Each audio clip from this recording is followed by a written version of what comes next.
faut bien comprendre que les normes européennes que nous imposons, les normes environnementales et phytosanitaires, sont imposées et elles seront strictement respectées.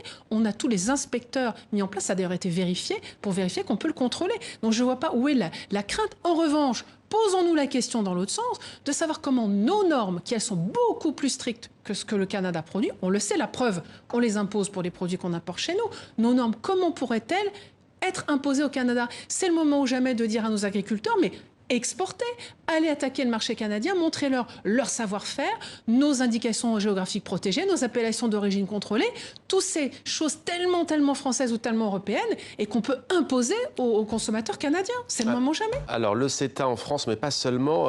Je vous cite aussi des réactions concernant une jeune femme devenue l'égérie, si l'on peut dire, de la lutte contre le changement climatique, gourou apocalyptique, infantilisation obscurantiste et des élus de droite et du Rassemblement national qui ne veulent pas de Greta Thunberg à l'Assemblée. La jeune écologiste a été invitée à s'exprimer demain, non pas dans l'hémicycle, mais tout de même au Palais Bourbon. Qu'en pensez-vous ?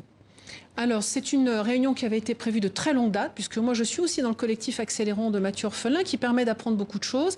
Et nous ne sommes pas toujours tous du même avis. Je ne suis pas d'accord avec tout ce qui passe, mais il y a un certain nombre de points que je peux partager. Et Mathieu Orphelin a très bien rappelé ce matin, cette réunion a pour vocation de croiser les regards sur les sujets de l'écologie et de la transition climatique. Mais ce n'est pas les thèmes qui sont en cause, c'est la personne même d'une mineure. C'est vraiment une coïncidence. Elle arrive là, ce jour-là, et là, encore une fois, la réunion a été prévue depuis extrêmement longtemps.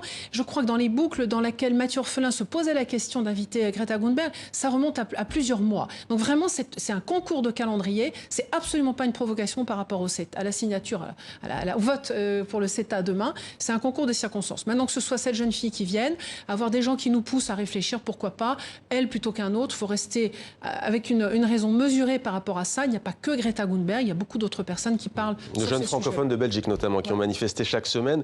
Vous êtes aussi la présidente du groupe d'amitié entre la France et l'Iran à l'Assemblée nationale.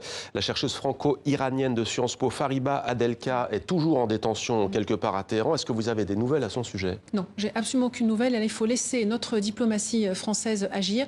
Comme je dis toujours dans ces affaires-là, nous n'avons pas de nouvelles avant, ni pendant, ni après. C'est tout le travail de notre diplomatie. C'est pas une prise d'otage, hein, c'est un État souverain. Non, mais nous avons 1200 prisonniers français dans le monde.